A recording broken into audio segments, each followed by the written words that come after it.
विज्ञानर ऊर्ध्वरे दैवी शक्ति मंगला मार करुण अपार जुग बदली आउ मार से कहानी आउ नहीं। चंद्रपृष्ठरे पाद देवा हेउ बा महाकाशरे उपग्रह प्रेरण पुणी एबे 5G जुगर आरंभ हो सारी। ठीक सही समय दैवी शक्ति को किपरि विश्वास करती ताहा न देखिले विश्वास करिपारिबे नहीं। घटना एबेर नुहे बरं 1810 मसीहा पूर्व मंगला मां उपरे भरोसा करती ढेंकानाल जिलार गंदिया ब्लॉक अंतर्गत दधिसिंगा ग्राम ए संपर्क में सत्यासत्य अनुसंधान पीठरे पहुंची शक्ति टीवी टीम सहित ओडिशा जर्नल एक मुख्य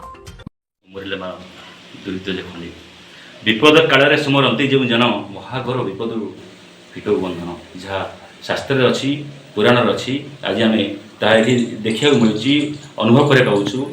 ढेंकानाल जिला काबेरा पंचायत दधिसिंगा ग्राम में माँ मंगला पीठे आम सुपनीत होचु। प्रथम माँ मंगला प्रणाम करुच्ची। तो मुझे कहि कैमरा पर्सन को देखा चाहिए बर्तमान कि भाव में पुष्य पुण्य उपलक्षे जो प्रकार कृषि भित्तिक कार्यक्रम साकर बेस आप देखुए चाषी मानकर जहाँ जहाँ अच्छी आलू कदली बाईगण ठार आरंभ कर सेव अंगूर कमला पर्यंत लंका बटर छुई पर्यंत समस्त प्रकार कार्यक्रम ये कर माँ को पूरा बेसी सुविधा करा कदली कोबी को नहीं जो माँ पूरा आच्छादित कर निश्चित भाव में कहवा मंदिर माँ मंदिरटी 1810 मसीह निर्मित होती जहाँ पुराण कथित अच्छी आम पचारि बुझा बर्तमान गाँव सभापति जो अच्छा भाई पचारि बुझा कि भाव में माँ को पूजा चली पूजा कर विधि प्रथा केवल आरंभ है कौन कहे माँ विषय आम दधिसिंगा ग्रामर संपादक शिवच्छ कुमार महांती। तेणु आज जहाँ हो आमर जी की शक्ति टीवी तरफ जहाँ आम अनुष्ठान तरफ ग्राम तरफ हार्दिक अभिनंदन जनाऊँगी। आज से माँ मंगला चरण तले शतकोटी प्रणाम जनाई बर्तमान कहूँ जे आम गाँव आराध्य देवी परम वैष्णवी माँ मंगला समस्तंकर सुख दुखरे निश्चित भाव में से भागी रोचंती। जे कि आमर आचार्य महाशय श्रीजुक्त त्रिलोचन दास महाराज पूजक हिसाब से जो आप्राण उद्यम करी जो भली श्रृंखला सहकारी आज शाकंबरी बेश को परिपालित कर आम ग्राम तरफ बा ये अनुष्ठान तरफ हार्दिक अभिनंदन जनाऊँगी। आज पूर्णिमा तिथि जे कि पौष मासर पूर्णमी तिथि आमर माँ जगतजननी परम वैष्णवीकर शाकंबरी बेश कर प्राय आंचलिक जेते गाँव अच्छे समस्त भक्त माने अच्छे पूर्णिमा दिन पहुँची एवं कहीं केन्द्रापड़ा कहीं कटक कहीं जगतसिंहपुर विभिन्न बाहर राज्य लोक टी छुट्टी आसती। कौन अच्छी महिमा माँ महिमा विषय कौन माँ महिमा जी जहाँ करें जी जहाँ आशा करे जी जहाँ मनास करें से निश्चित भाव में फल पाती। ये कि आमर मो पाखरे मो गाँ पाखरे जी अच्छा आमर बेल्टिगिरी से एते प्रगाढ़ ये कर माँ को एत विश्वास करफल से कहीं चेन्नई कहीं दूर दूरांतर पाखक बहुत फोन आसूची जे माँ को पाखरे नहीं ये जिनस पहुँचाओ मु माँ को आशीर्वाद बहुत पाई। कौन कहे आज्ञा आप बिल्डिंग आसुँच कौन कहे माँ को महिमा विषय कौन कहे आपटर माँ को महिमा पाइबे?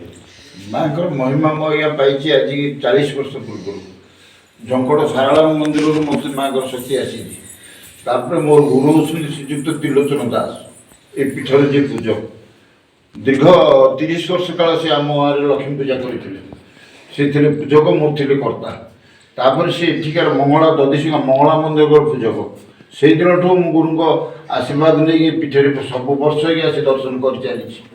त्रिलोचन नमस्कार कौन कहे आप तो ये पूजक अच्छा माँ को विषय कहते के मंदिर निर्माण है क्या सहयोग था केमती कौन चलती 1810 ठू तो यार आविर्भाव तापर राजोड़ा आम भी आविर्भाव होती पूर्व कौन थी अवश्य आम गोचर आम गोचर से सब थी आम गोचर बहुत भक्त आसी ये उपस्थित हुआ त्राही पड़ती एवं मनस्काम पूर्ण हुए ବାରମ୍ବାର ବି ଆସୁଛନ୍ତି।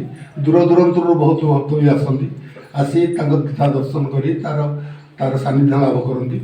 ଏବଂ ବହୁତ ଦୂର ଦୂରାନ୍ତରୁ ଆସି ପିଲା ଛୁଆ ହେଉନଥିବା କିମ୍ବା କୌଣସି ଅଭିଷ୍ଟ ଥିବା ଏସବୁ ପାଇ ସେମାନେ ସକ୍ସେସ୍ ହେଇଛନ୍ତି। ସେ ଆସିକି ଏବେ ସୁଦ୍ଧା ମାଆର ଏବେ ବେଶ କିଏ କରିଥିଲେ ମନ୍ଦିରଟିକୁ? ମନ୍ଦିରଟିକୁ କିଏ କରିଥିଲେ ତା ଅବଶ୍ୟ କହିପାରିବୁନି, କିନ୍ତୁ ରାମଚନ୍ଦ୍ର ମହେନ୍ଦ୍ର ବାହାଦୁରଙ୍କ ଅମଳରେ ହେଇଛି ବୋଲି ଆମେ ଖବର ପାଇଲେ ଜାଣିଛୁ। ଗାନ୍ତ ବେଶରେ ଅଛି। ମା ବିଷୟରେ କହିବି କ'ଣ, ଆଉ ଏ ମାଆର ଟିକେ ଜୟ ଜୟକାର ହଉ। ସାରା ବିଷୟରେ ମା ପାଇଁ ସମସ୍ତେ ଜାଣନ୍ତୁ। ହେଉଛି ତାପରେ ଦୈବୀ ଶକ୍ତି ଉପରେ ଆପଣ ମାନେ ଏଠି ବଲିଆ କରୁଛନ୍ତି, କ'ଣ କହିବେ? ମୁଁ ରଶ୍ମିରେଖା ମଲ୍ଲିକ, ମୁଁ ଏଇ ଗାଁର ବୋହୂ, ଦଧିସିଙ୍ଗା ଗ୍ରାମର ବୋହୂ। ମାଆଙ୍କର ମହିମା ଅପାର, ତା ମହିମା କେହି କହିପାରିବେନି, କହିପାରିବେନି। ଆମର ପିଲାମାନେ ସକାଳୁ ଉଠି ସେମାନେ ଫୁଲ ତୋଳିକିରି ସକାଳ ପୂଜାପୂଜି ସେସବୁ କରନ୍ତି। ମାଆଙ୍କୁ ଯେଉଁ ଜିନିଷଟା ଆମେ ମାଗିଛୁ ଆମ ମନସ୍କାମନା ପୂର୍ଣ୍ଣ କରିଛନ୍ତି। ତେଣୁ ମାଆଙ୍କୁ ଆମେ କେବେ ଭୁଲିପାରିବୁନି। ରୁବି ବିଶ୍ୱାଳ, ଦଧିସିଙ୍ଗା ଗ୍ରାମର ବୋହୂ। ଆଚ୍ଛା, 1810 ମସିହାରୁ ଆପଣଙ୍କର ମାଆଙ୍କ ମନ୍ଦିରରେ ପ୍ରତିଷ୍ଠା ହେଇଛି ବୋଲି ଯାହା ପୂଜକ କହୁଥିଲେ, ଏଠି ଆଜିକା ଯେଉଁ 5G ଯୁଗ ଆରମ୍ଭ ହେଲାଣି, ଯାହାକି କେନ୍ଦ୍ର ସରକାରଙ୍କର ମନ୍ତ୍ରୀ 5 ଦିନ ତଳେ ସେ ଲଞ୍ଚ କରିଛନ୍ତି, ଏ ସମୟରେ ଦୈବୀ ଶକ୍ତି କେତେ ବିଶ୍ୱାସ କରୁଛନ୍ତି ଆଉ କାହିଁକି ବିଶ୍ୱାସ କରୁଛନ୍ତି? ଦେଖନ୍ତୁ, ପ୍ରଥମେ ତ ଯେହେତୁ ମାଆଙ୍କ କଥା କହିଲେ ତାଙ୍କୁ ଭୂମିଷ୍ଠ ପ୍ରଣାମ କରିବି ମୋ ଅନ୍ତର ସହକାରେ। କାହିଁକିନା ମୁଁ ଛୁଆ ଦିନ ମାଆଙ୍କୁ ବିଶ୍ୱାସ କରି ଆସିଛି ଆଉ ଭରସା କରି ଆସିଛି। କହିପାରିବିନି କିଏ କେମିତି ତାଙ୍କୁ ଗ୍ରହଣ କରନ୍ତି, କିନ୍ତୁ ମୁଁ ମାଆଙ୍କୁ ପ୍ରାୟ ଆଖିରେ ଦେଖେ। ମୁଁ ଯେତିକି ଦୂର ଜାଣିଛି, ଆଉ ମାଆଙ୍କ କଥା ଯେତେବେଳେ କହିଲେ ମୋ ଆଖିରୁ ଲୁହ ନ ଆସି ରହିବନି। ମାନେ ଯେତିକି ମୁଁ ମାଆଙ୍କୁ ଅଙ୍ଗେ ଲିଭେଇଛି ବା ମୁଁ ମାଆଙ୍କର ଅନ୍ତରାତ୍ମା ମୋ ପାଇଁ ମାନିଛି, ଗୋଟିଏ କଥା କହିବି, ମୁଁ ମାନେ ମାଆଙ୍କୁ ରାତି ଦିନ ହେଉଛି ଯଦି ତାଙ୍କ ପାଇଁ ହେଉଛି। ଆପଣ ଯେଉଁ କହୁଛନ୍ତି ଲଞ୍ଚ କରିବା କଥା, ସାଇନ୍ସ ତା ବାଟରେ ଠିକ୍, ଦୈବୀ ଶକ୍ତି ତା ବାଟରେ ବି ଠିକ୍। ଭଗବାନ ଯଦି ନଥାନ୍ତି ଆମେମାନେ ନଥାନ୍ତି। ଯଦି ରାତି ଦିନ ହେଉଛି ତାଙ୍କ ପାଇଁ ହେଉଛି, ଆଉ ଯାହା ବି ହେଉଛି ତାଙ୍କ ନିର୍ଦ୍ଦେଶରେ ହିଁ ହେଉଛି। ଆପଣ ଭାବୁଛନ୍ତି ଦୈବୀ ଶକ୍ତି ରହିବା ନିହାତି ଆବଶ୍ୟକତା ଅଛି? ନିହାତି, କାରଣ ଆମମାନଙ୍କ ଉପରେ ଯଦି ଆମ ବାପା ମା ଅଛନ୍ତି, ତାଙ୍କ ଆଶୀର୍ବାଦ ରହିପାରୁଛି, ଆମେ ଏଇଟା ଅନୁଭବ କରୁଛେ। କେହି ତ ଦେଖାନ୍ତିନି ଫିଲିଙ୍ଗସଟା ନା, ତେଣୁ ସେମିତି ମାଆଙ୍କର କ'ଣ ଅଛି ନ ଅଛି ସେଇଟା ଆମେ ଅନୁଭବ କରିପାରିବା। ନମସ୍କାର, ମୁଁ ଶ୍ରୀକାନ୍ତ କୁମାର ମଲ୍ଲିକ, ଘର ଦଧିସିଙ୍ଗା, ମାଆଙ୍କ ମନ୍ଦିର ପାଖରେ ମୋ ଘର। 1810 ମସିହାରୁ ମାଆଙ୍କ ମନ୍ଦିର ପ୍ରତିଷ୍ଠା ହେଇଛି ଯାହା ନନା କହୁଥିଲେ। ଆଜ୍ଞା, ତ ଆପଣମାନଙ୍କର ଜାଣିବାରେ କେବେଠାରୁ ପ୍ରତିଷ୍ଠା ହେଲା, କେବେଠାରୁ ମାଆଙ୍କ ମନ୍ଦିର ଉପରେ ପୂଜାପୂଜି ଚାଲିଛି, ମାଆଙ୍କ ଆଶୀର୍ବାଦ କ'ଣ ଦଉଛନ୍ତି? ସେ କଥା ମୁଁ ଜେଜେବାପା ଅମଳରୁ ବି ପଚାରୁଛୁ, ସେ କହୁଛନ୍ତି ଆମେ କହିପାରିବୁନି, ବହୁତ ପୂର୍ବରୁ ପ୍ରତିଷ୍ଠା ହେଇଛନ୍ତି। ଏବଂ 12 ମାସରେ 13 ପର୍ବ ମାଆଙ୍କର ଚାଲିଛି। ବାହାର ଭକ୍ତ, ଗାଁ ସହିତ ବାହାର ବହୁତ ଗ୍ରାମରୁ ଭକ୍ତ ଏଠିକି ଆସନ୍ତି ଏବଂ ନିଜ ନିଜ ମନସ୍କାମନା ପୂରଣ କରିଛନ୍ତି। ମେଡ଼ିକାଲ ସାଇନ୍ସ ବହୁତ ଆଗରେ ହେଲେ ମଧ୍ୟ ମୁଁ ମୋର କେତେଜଣ ଦୂର ସମ୍ପର୍କୀୟ ସାଙ୍ଗସାଥି ସେମାନେ ପିଲା ଛୁଆ ପାଇଁ ଡକ୍ଟର ତାଙ୍କୁ ଫେରେଇ ଦେଇଛନ୍ତି ଯେ ଅପରେସନ୍ ହେବାକୁ ପଡ଼ିବ, କିନ୍ତୁ ସେମାନେ ମୁଁ କହିଲେ ତୁ ଯା ମାଆଙ୍କ ପାଖକୁ ଶରଣ ନେ, ତାପରେ ତୁ ଯାହା ହେଉଛି କହିବୁ ନା। ସିଏ ଆସିଛନ୍ତି ଏଠି ନନା ତ୍ରିଲୋଚନ ଦାସ। ଆପଣଙ୍କର ବିଶ୍ୱାସ ହେଉଛି ମେଡିକାଲ ସାଇନ୍ସ ଉପରେ ଦୈବୀ ଶକ୍ତି? ହଁ, ନିଶ୍ଚିତ ଭାବରେ। କାହିଁକି ନା ସେ ଯେଉଁ ଲୋକ ଆସିଥିଲେ ସିଏ ଡକ୍ଟର ତ କହିଥିଲେ ଅପରେସନ୍ ହେଲେ ଯାଏ ହେବ, ଗୋଟେ ପର୍ଦା ରହିଛି ତ କହୁଥିଲେ, କିନ୍ତୁ ଏଠି ମାଆଙ୍କ ପାଖରେ ଆସିଲା ପରେ ମାଆଙ୍କ ଆଶୀର୍ବାଦ ହୁକୁମ ପାଇଲା ପରେ ସିଏ ପୁତ୍ର ସନ୍ତାନ ଲାଭ କରିଛନ୍ତି। ଆଜି 12 ବର୍ଷ ତଳ କଥା। ଇଏ ମନ୍ଦିର ପୂଜକ ଅଛନ୍ତି, ତ୍ରିଲୋଚନ ଦାସ ମହାରାଜ ଅଛନ୍ତି। ତାଙ୍କର କହିବା କଥା ଥିଲା ଏଠି 1810 ମସିହାରେ ରାମଚନ୍ଦ୍ର ବାହାଦୁର ଯେଉଁ ରାଜା ଥିଲେ ତାଙ୍କ ସମୟରେ ଏହି ମନ୍ଦିରର କାର୍ଯ୍ୟକ୍ରମ ଆରମ୍ଭ ହୋଇଛି।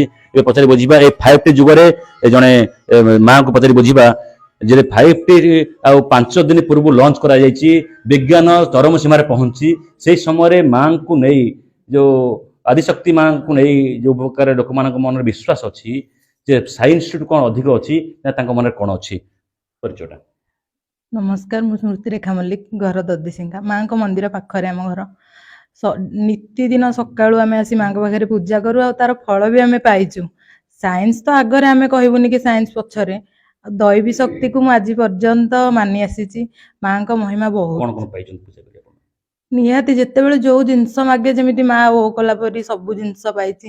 ମା ଏଇ ଜିନିଷଟା ରାତିରେ ଶୋଇଲା ବେଳେ ଯେତେବେଳେ ମାଙ୍କୁ ମାନେ ନମ କରିକି ଶୋଉ କି ମା ଏଇ ଜିନିଷ ଦରକାର, ଏଇ ଜିନିଷ ସକାଳକୁ ନିହାତି ହେଇଥାଏ। ଏଇଟା ସତ, ମାନେ ମିଛ ନୁହେଁ। ମାଙ୍କ ଆଗରେ ଆମେ ଠିଆ ହେଇଛୁ, ଏଇଟା ସତ ନିହାତି। କ'ଣ କହିବେ ଏଇ ଯେଉଁ ବର୍ତ୍ତମାନ 5T ଯୁଗରେ ଆପଣମାନେ ଯୁବପିଢ଼ି ଆଜି ଦୈବୀ ଶକ୍ତି ସହିତ ସମର୍ପିତ ଅଛନ୍ତି? ନମସ୍କାର, ମୁଁ ସୋନାଲିକା ମହାନ୍ତି। ଆମ ଘର ଏଇ ମାଙ୍କ ସାଇଡ଼ରେ।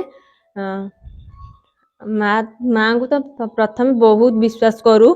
ଆଉ ସେଇ ମଙ୍ଗଳମୟୀ ଜଗଜ୍ଜନନୀ ମା ମଙ୍ଗଳା ପାଖରେ ଆମେ ନିଶ୍ଚିତ ଭାବରେ କୃତଜ୍ଞତା ଲାଭ କରୁଛୁ, ଆନ୍ତରିକତା ଲାଭ କରୁଛୁ ଯେ ଆମ ଭଳି ଶକ୍ତି ଟିଭି ଚ୍ୟାନେଲ୍ ଆଜି ଏଠି ପହଞ୍ଚି ପାରିଛି, ତା ପାଦରେ ଶରଣ ପଶୁଛୁ। ଆମେ ଇତି ଅବସରରେ ନିଶ୍ଚିତ ଭାବରେ ଏ ପୀଠକୁ ଉନ୍ନତିକରଣ ପାଇଁ ଯଥା ସମ୍ଭବ ଭଗବାନ ସାଥ ଦିଅନ୍ତୁ, ସାଧାରଣ ଜନତା ସାଥ ଦିଅନ୍ତୁ। ଆମେ ଶକ୍ତି ଟିଭି ତରଫରୁ ଆମେ ବି ସମ୍ପୂର୍ଣ୍ଣ ସାଥ